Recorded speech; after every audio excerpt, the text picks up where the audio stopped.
எல்லாருக்கும் வணக்கம். இந்த வீடியோ பதிவு எதுக்குன்னா, ஒரு 2 முக்கியமான விஷயத்த உங்ககிட்ட தெளிவுபடுத்துறதுக்காக தான். ஒன்று இந்த திருச்சி கிழக்குன்னு போயிட்டு இருக்குல்ல, அதுக்காக.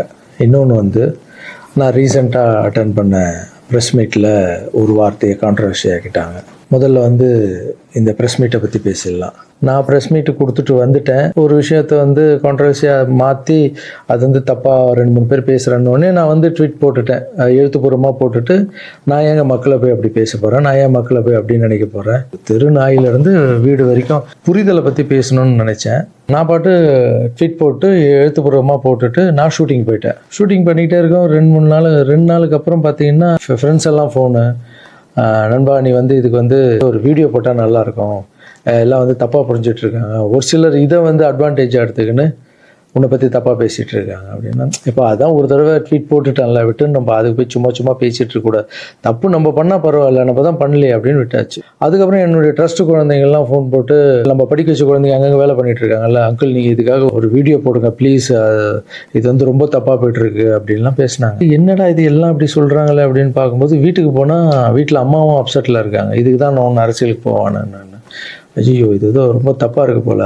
ஃப்ரெண்ட்ஸுங்கிட்ட எல்லாம் கேட்டு பார்த்தா, நம்ம சொன்ன எண்ணங்கள் வேறு, இவங்க தப்பாக பேசிகிட்டு இருக்காங்க, அதுவும் ரொம்ப தப்பாக இருக்குது அப்படின்னும் போது, எனக்கு ரொம்ப க்ளோஸான ஒரு பையன் ஒருத்தர் இருக்கார் என்னுடைய ட்ரஸ்ட்டில். அவர் பேர் ராஜகோபால். அவர் ஒரே ஃபோனில், அங்கிள் நீங்கள் இதுக்கு ஒரு ட்வீட் போட்டு ஆகணும், நீங்கள் அந்த ராஜகோபால் யாருன்னு நான் உங்களுக்கு இன்ட்ரடியூஸ் பண்ண போகிறேன். இது வரைக்கும் நான் பசங்களை டான்ஸ் ஆட வைக்கிறாருன்னு மேலோட்டமாக பார்த்துருக்கீங்க, பசங்களை படிக்க வச்சுருக்காங்கன்னு மேலோட்டமாக பார்த்துருக்கீங்க, அவங்க ஹாப்பியாக இருக்காங்க, இவங்க டான்ஸ் ஆடுறாங்க, இவங்களை படிக்க வைக்கிறாங்க, மாஸ்டர் பர்த்டே கேக் வெட்டுறாரு, இது மட்டும் தானே பார்த்துருக்கீங்க. ஒவ்வொரு வாழ்க்கையிலும் எவ்வளோ கஷ்டம் இருக்குது, அவங்கள நான் எவ்வளோ கஷ்டப்பட்டு வளர்த்தேன் அப்படின்றதெல்லாம் அப்போல்லாம் ரீல்லாம் இல்லை. இப்போ சொல்கிறேன், ஒரே ஒரு பையனுடைய அவர் எப்படி சேர்ந்தார், அவருடைய கஷ்டம் என்ன, நான் எவ்வளோ கஷ்டப்பட்டேன், அவர் இப்போ எந்த நிலைமையில் இருக்கார், எந்த நிலைமையில் இருந்தாலும் நான் அவர் எப்படி விடாமல் இருக்கன்றதை அந்த பையனை இன்ட்ரடியூஸ் பண்ணுறவாங்க. இவர் பேர் தான் ராஜகோபால். இந்த வீடியோவில் பேசியே அவனுன்ற முடிவில் வந்திருக்காரு. இவர் நிறைய ஆசைப்பட மாட்டார், ஏதாவது ஆசைப்பட்டு கேட்டால் செஞ்சிடணும், எல்லாம் கொஞ்சம் கோவம் வர அவருக்கு.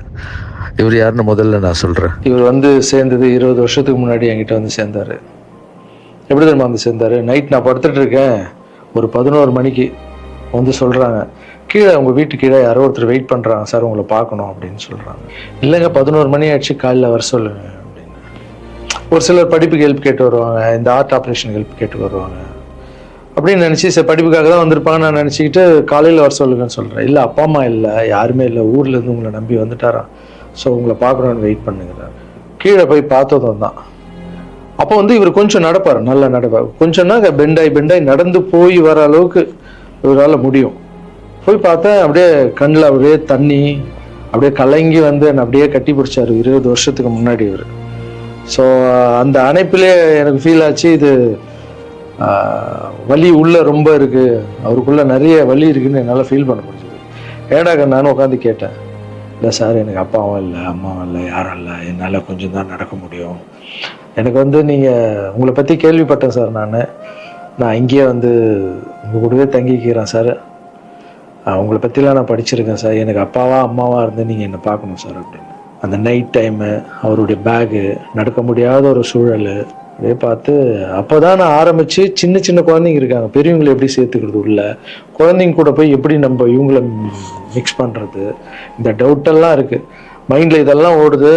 எல்லாம் சின்ன பசங்களாக இருக்காங்க, இவர் பெரியவராக இருக்கார், எப்படி உள்ள இதெல்லாம் போயிட்டு இருக்கும்போது கூட யோசனை பண்ணிக்கிட்டே இருக்கேன். பட் எது நடந்தாலும் இல்லை, கடவுள் அமைச்சிருக்காரு, அவ்வளோதான், சேவையே கடவுள், வாங்க நான் பார்த்துக்கலாம் அப்படின்னு அவர் அப்படியே உள்ளே கூப்பிட்டு போய் ஃபஸ்ட் டைம் சாப்பாடு போடுறோம் வீட்டில்.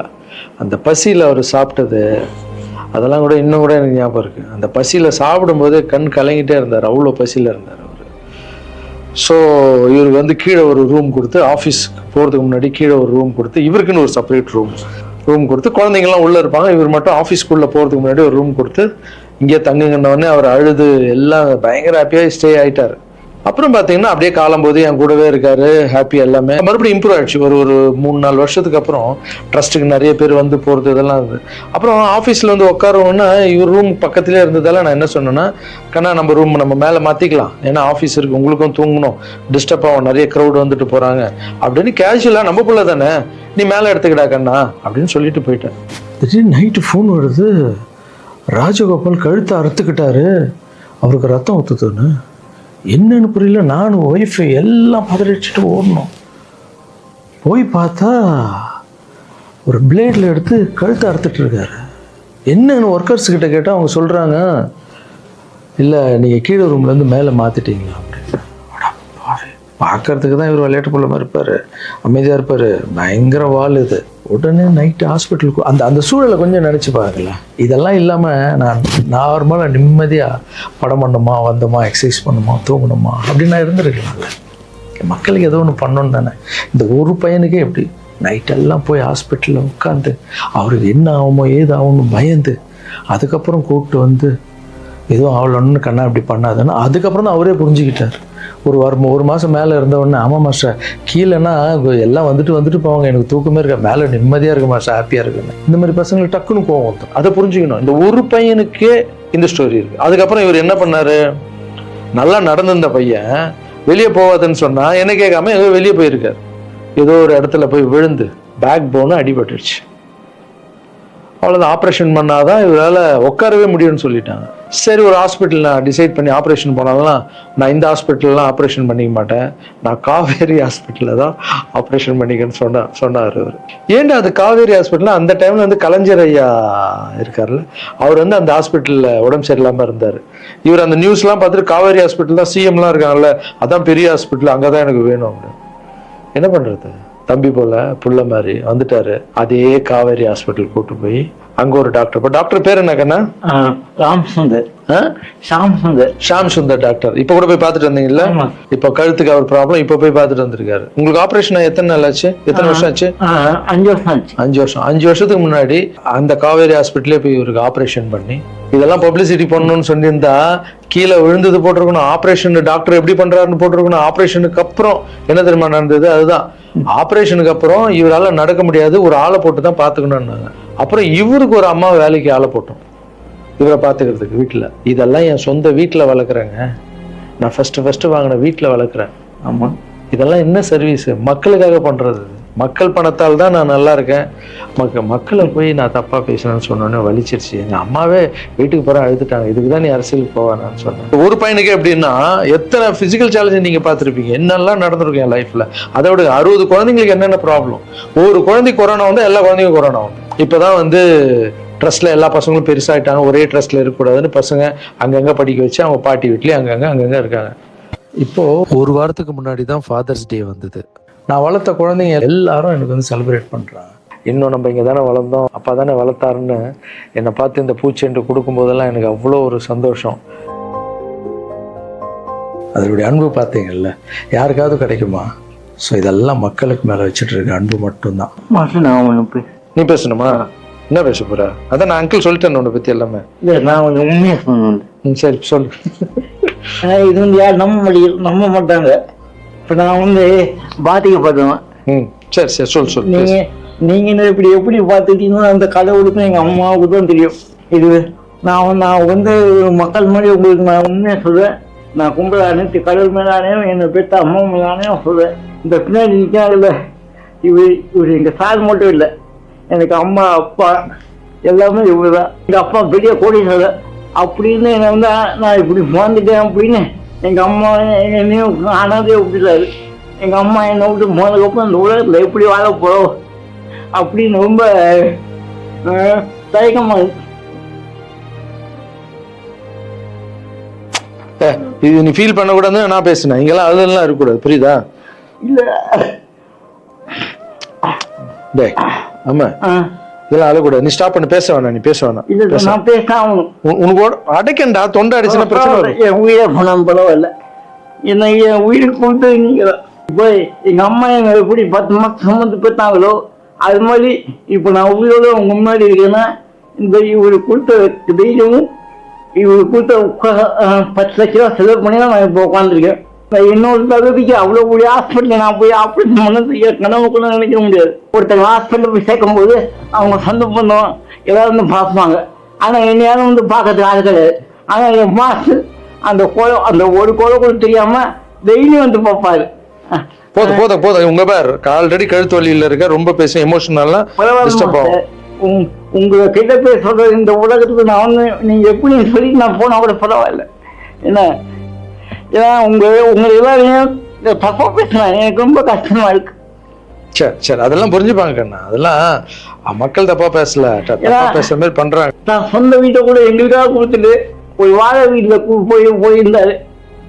இந்த காலத்துல அப்படி யாருங்க செய்வா? இந்த ஒரு பையனுடைய வாழ்க்கையில எவ்வளவு கஷ்டங்க, எத்தனை குழந்தைங்க வளர்த்துருப்பேன், எவ்வளவு கஷ்டத்தை பார்த்துருப்பேன். எனக்கு ஒன்னே ஒண்ணு பண்ணுங்க, எங்க அண்ணன் தப்பா பேசியிருக்க மாட்டாரு, யார் என்னதான் சொன்னாலும் அவரு இதை பண்ணியிருக்க மாட்டாருன்ற சப்போர்ட் மட்டும் எனக்கு போதும். ஏன்னா எங்கள் அம்மாண்ட இவ்வளோ கெஞ்சி எத்தனை வருஷத்துக்கு அப்புறம் அம்மா ப்ளீஸ் ப்ளீஸ்மான்னு சொல்லி விஜய் சார் வந்ததால் ஒரு நம்பிக்கை வந்து அம்மா போன்னு சொன்னாங்க. இப்போது இந்த விஷயம் எப்போ ஸ்டார்ட் ஆச்சோ இந்த கான்ட்ரவர்சி, அப்போத்துலேருந்து அம்மா மறுபடியும் பார்த்தியா நான் இதான் சொன்னார். ஏன்னா அம்மாவுக்கு 70 வயசு ஆகிடுச்சுப்பா, அவங்க சொல்லி புரிய வைக்க முடியாது. அம்மா ஒரு சிலர் தான் வீடியோ போடுறான், பொதுமக்களுக்கு ஒன்றுமே இல்லை நம்ப மாட்டாங்கம்மான்னு சொன்னால் கூட அவங்களுக்கு ஒரு மாதிரி இருக்கும். வயசானவங்க நான் போய் எழுத்தும் பேச முடியாது. ஏன்னா நிறைய பேர் நான் பார்க்குறேன், இன்னும் எல்லாத்துக்கும் அம்மா அம்மா அம்மா அம்மான்னு. அம்மா தானே சார் எனக்கு என்னுடைய ஃபஸ்ட்டு ரசிகை, எங்கள் அம்மா ஃபஸ்ட்டு குரு, ஃபஸ்ட்டு டீச்சரு, அதுக்கப்புறம் என்னுடைய தெய்வம், என்னுடைய பெஸ்ட்டு ஃப்ரெண்டு, எல்லாமே என் வாழ்க்கையில் தாய் தாங்க. தாய் இல்லைன்னா நான் இல்லவே இல்லைங்க. நான் மட்டும் இல்லைங்க, இந்த உலகத்தில் யாருமே இல்லை. என் தாயுடைய ஆசீர்வாதம்னா நான் வந்து இருக்க முடியாது. நான் பேசினா தாயின்னு வரும், அது வரலன்னா தான் தப்பு. நீங்கள் என்ன எல்லாத்துக்கும் தாய் தாய் தாய், நான் அப்படி தான். அப்புறம் இன்னொரு வார்த்தை கூட கேட்குறீங்க, ஏன் வர்றதுன்னா வர வேண்டியதானே, ஏன் மக்கள்கிட்ட போய் கேட்கணும்? மக்கள் திருப்பி மகிழ்ச்சியும் திருப்பின்ட்டு இருக்குல்ல. மற்றவங்களாம் கேட்க மாட்டாங்க, வந்துடுவாங்க. நான் மற்றவங்க கேட்க மாட்டாங்க, நான் கேட்பேன். என் சொந்தத்தை எல்லாரையும் கேட்குறேன். அதுமாரி மக்கள்கிட்ட ஒரு வார்த்தை கேட்டா என்ன தப்பு? ஏன்னா அவங்க தான் என்னை வாழ வச்சாங்க, அவங்க தான். ஒரு வேளை வந்து லாரன்ஸ்னா நீ அரசியலுக்கு வராத, ட்ரஸ்ட் விஷயமே போதும்னு ஒரு வேளை அவங்க நினச்சிருந்தா கேட்குறதுல என்ன தப்பு? அவங்களுக்கு மரியாதை கொடுக்குறதுல என்ன தப்பு? இனிமேல் நான் கேட்டு தான் பண்ணுவேன். 4 பேருக்கு சாப்பாடு போட்டால் அரசியலுக்கு வந்துடலாமா? மாற்றுத்திறனாளிக்கு 2 பேருக்கு டான்ஸ் சொல்லி கொடுத்துட்டா அரசியலுக்கு வந்துடலாமா அப்படின்னு கேட்குறீங்க. நான் 4 பேருக்கு சாப்பாடுலாம் போடலாங்க. பார்த்தீங்கல்ல, ஒருத்தருடைய லைஃபையே வளர்த்து எடுக்கிறாங்க, ரொம்ப கஷ்டம். எல்லாரும் அரசியலுக்கு நான் வந்த அப்புறம் இதை பண்ணுறேன் அதை பண்ணுறேன்னு சொல்லுவாங்க. ஆனால் நான் பண்ணிட்டு வரேன்னு சொல்கிறேன், இன்னும் வரேன்னு கூட சொல்லல. அதுக்குள்ளே அப்படி பேசாதீங்க. 4 பேருக்கு சாப்பாடு போட்டு அரசியலுக்கு வந்துடுறேன். நான் என்னுடைய கஷ்டம் ரொம்ப பெரிய கஷ்டங்க, ரொம்ப வலி இருக்குது எனக்குள்ளே. நான் நிஜமாக உழைச்சிருக்கேன். இதெல்லாம் கேட்கும்போது மனசுக்கு ரொம்ப கஷ்டமாக இருக்குது. முன்னாடி ஏதோ பேசிட்டீங்க, இந்த வீடியோ பார்த்தீங்களா, இப்போவாது என் கஷ்டம் புரிஞ்சிருக்கும். இனிமேல் அப்படி யாரும் தப்பாக பேசாதீங்க. இந்த திருச்சி கிழக்கு தொகுதி, ஸோ நிறைய பேர் இடத்துல பார்த்தீங்கன்னா திருச்சி தொகுதியில் லாரன்ஸ் மாஸ்டர் நிற்கிறாரு. நிறைய பேர் அண்ணா நீங்கள் வாங்கண்ணா, நீங்கள் வந்தால் நாங்கள் ஓட் போடுறோண்ணா, வெல்கம்ண்ணா இதெல்லாம் சொல்கிறீங்க. நான் ஷூட்டிங் போகிற இடத்துல நான் ஏதாவது ஆஃபீஸ் போனால் கூட வாங்க எம்எல்ஏ சார் திருச்சி தொகுதியில் நிற்கிறீங்களா, எல்லாருமே சந்தோஷமாக கூப்பிட்டீங்க, அன்பாக கூப்பிட்டீங்க. உங்கள் அன்புக்கு எல்லாருக்கும் நன்றி. பட் அது எது தர்மம்னு ஒன்று இருக்குல்ல, என் மனசில் இருக்குதான் நான் இன்றைக்கி சொல்லிடுறேன். நான் திருச்சி தொகுதியில் நான் வந்து நிற்கணுமா, இல்லை விஜய் சார் எப்போது ஹீரோ ஆனாரோ அப்போத்துலேருந்து ஒருத்தர் போஸ்ட் ஓட்டியிருப்பார்ல, அதுக்கப்புறம் அவர் அரசியல் ஸ்டார்ட் பண்ண அப்புறம் அந்த அரசியலுக்காக உழைச்சிருப்பாங்கல்ல, அவர் ஆரம்ப ஸ்டேஜ்லேருந்து வந்தவங்களாம் இருப்பாங்க, அவங்க வரணுமா நான் வரணுமா? விஜய் சார் வீட்டில் இன்னும் எத்தனை பேர் திருச்சிக்காக வெயிட் பண்ணிகிட்டு இருக்காங்களோ நம்மளுக்கு என்ன தெரியும்? அது விஜய் சார் டிசைட் பண்ணணும். விஜய் சார் யார் நிற்க வைக்கிறாங்களோ யார் வேணாலும் ஜெயிப்பாங்க. ஏன்னா விஜய் சார் முகத்துக்கு தானே ஓட்டு விடுது. ஸோ அந்த இடத்துல போய் நான் போய் நிற்கிறதுன்றது அது தர்மமே இல்லைல்ல. யாரோ ஒருத்தர் விதை போடுவாங்க, அங்கே செடி முளைக்கும், அதுக்கு வேலி கட்டுவாங்க, அதை பாதுகாப்பாங்க. ஒரு மரம் ஒன்று வரும், அந்த மரத்தில் ஒரு பழம் வரும், அந்த பழத்தை நான் எடுத்து சாப்பிட்ணுமா, விதை போட்டவங்க சாப்பிட்ணுமா? ஒரு வேளை நம்ம போய் சேரணும்னா எப்படி நம்ம சேரணும்? ஃபஸ்ட்டு உறுப்பினராக போய் சேரணும். உறுப்பினராக சேர்ந்து அந்த கட்சிக்காக 3 வருஷம் உழைக்கணும், 4 வருஷம் உழைக்கணும். கட்சியுடைய எல்லா நலத்திட்டங்களையும் எத்தனை போய் வெளியே சொல்லணும். கடமையை செய் பலனை எதிர்பார்க்காதன்றது தான் என்னுடைய கோட்டை.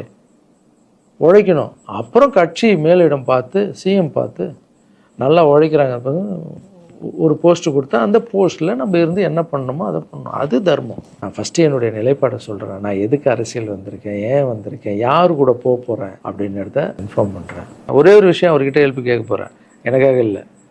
எப்படி நம்ம ஹெல்ப் கேட்க போகிறேன்? கலைஞர் ஐயா இருந்தார், அவர் இருக்கும்போது நான் ஒரு சில குழந்தைங்கிட்ட ஆப்ரேஷனுக்கெல்லாம் ஹெல்ப் கேட்டேன், அவரும் பண்ணார். அதுக்கப்புறம் உதயநிதி ஸ்டாலின் சார், அவர்கிட்ட இப்போ தான் லேட்டஸ்ட்டாக ஒரு 2 மாதத்துக்கு முன்னாடி என்னுடைய மாற்றுத்திறனாளி பசங்க மல்லர் கம்பம் கற்றுக்கிட்டாங்க. மல்லர் கம்பம்னா ஒரு கட்டையை வச்சுட்டு அதுக்குள்ளே டான்ஸ் ஆடுறது கஷ்டப்பட்டு கற்றுக்கிட்டாங்க. அவங்களுக்கு ஷோஸ் எல்லாம் வேணும்னு அவர் நம்பர் என்கிட்ட இல்லை, கேட்டு வாங்கி ஒரு வீடியோ அனுப்பிவிட்டேன், அவ்வளோதான். அவர் என்ன பண்ணார்னா ஸ்டாலின் சார் சிஎம் சாருக்கு இதை அனுப்பி கேட்டு ஒரு வாரத்தில் சிஎம் சார் முன்னாடி ஆட வச்சுட்டாங்க. ஸோ அவங்கெல்லாம் அப்படி பண்ணியிருக்காங்க. அப்புறம் அன்புமணி ராமதாஸ் சார் பண்ணியிருக்காரு. நிறைய குழந்தைங்க ஆப்ரேஷன், அவர் ஹெல்த் மினிஸ்டராக இருக்கும்போது, நீங்களே நடிகராக இருக்கும்போது நான் ஒரு குழந்தைய கூப்பிட்டு வந்தேன், நீங்களே உங்கள் சொந்த காசு போட்டு ஆப்ரேஷன் பண்ணி அந்த குழந்தைய காப்பாற்றி கொடுத்து, நடிகராக இருக்கும்போதே ஒரு குழந்தைய காப்பாற்றிங்க. இப்போ சிஎம் ஆகிட்டீங்க, தைரியமாக வந்து உரிமையோடு கேட்பேன், ஒரு 1000 குழந்தைக்கு பண்ணு. 1000 நீங்கள் நினச்சா என்ன வேணால் பண்ணலாம் உங்கள் மினிஸ்டர்ஸ் கிட்ட சொல்லி. அது உரிமையோடு வந்து நான் போய் கேட்குறதில்ல, நியாயம் இருக்குது. அது சிஎம் பண்ணும்போது அதை வெளியே வந்து சிஎம் எனக்காக என் நண்பர் வந்து இத்தனை ஆப்ரேஷன் பண்ணார், இத்தனை குழந்தைங்க இந்த ஹெல்ப் பண்ணாருன்னு அப்போ பெருமையாக சொல்லிக்கலாம். நம்ம அதுக்குன்னு ஃபீல் பண்ணுறாதீங்க. அண்ணன் அரசியலுக்கு வரமாட்டார் போல். திருச்சி கிழக்கில் தான் நிற்கலன்னு சொன்னேன், அதுதான் தர்மம் இல்லைன்னு சொன்னேன், வேற எங்கேயும் நிற்கலன்னு சொல்லல. நிற்போம் பொறுமையாக, அடி மேலே அடி எடுத்து வச்சு, அவசரப்பட்டு என்ன இது சீக்கிரம் வாங்கலாம் அப்படின்னு சொல்கிறேன். என்ன காய்கறி கடையாக போய் வாங்குறதுக்கு? இவ்வளோ நாள் நம்ம உழைச்சி காப்பாற்றி வச்ச பேரெல்லாம் ஒருத்தருக்கு போய் சரண்டர் பண்ணிவிட்டு அவங்களுக்காக உழைக்க போகிறோம்னா, அங்கே நம்மளுக்கு சீட்டு வேணாம், எதுவும் வேணாம், மரியாதை. எங்கே நம்மளுக்கு மரியாதை நல்லா கிடைக்குதோ, யார் கூட போய் சேர்ந்தா மக்களுக்கு நல்லது நடக்குமோ எல்லாம் திங்க் பண்ணி அழகாக பண்ணுவோம். ஏதோ ஈஸியாக கிடைக்குதுன்னு எம்எல்ஏ சீட்டில் வந்து உட்காந்துக்கிட்டு, இல்லை மினிஸ்டர் சீட்டில் உட்காந்துட்டு பதவி அனுபவிக்கிறதுக்காக வருவானா, என் சுயநலத்துக்காக வரேனா, இல்லை மக்கள் பின்னாடி வந்து நிற்கிறேன்னா, மக்கள் பிரச்சனைக்காக நான் வரேன். மக்கள் பிரச்சனைக்கு வர்றது தானே இங்கே கரெக்டான ஒரு விஷயம். இப்போ ஏதோ ஆசைக்கு ஏதோ கூப்பிட்றாங்க, அப்போ நம்ம போயிட்டு பதவியை அனுபவிக்கலான்றது தப்பு இல்லைங்க. அதுதான் என்கிட்ட ஆல்ரெடி இருக்கேன், நான் சந்தோஷமாக தானே இருக்கேன், என்கிட்ட எல்லாமே இருக்கேன். மக்கள் பிரச்சனைக்காக நம்ம வந்து எங்கே போகணும், யார் கூட போகணும், எப்படியாப்பட்ட அரசியலை கையில் எடுத்தால் மக்களுக்கு நல்லது நடக்கும்ன்றத நல்லா திங்க் பண்ணி பொறுமையாக நானே உங்களுக்கு இன்ஃபார்ம் பண்ணுறேன். 2 படம் போயிட்டு எவ்வளோ சீக்கிரம் சொல்ல முடியுமோ நான் உங்களுக்கு சொல்கிறேன். தேங்க்யூ. சர்வீஸ் இஸ் காட் மாற்றம் சேவையை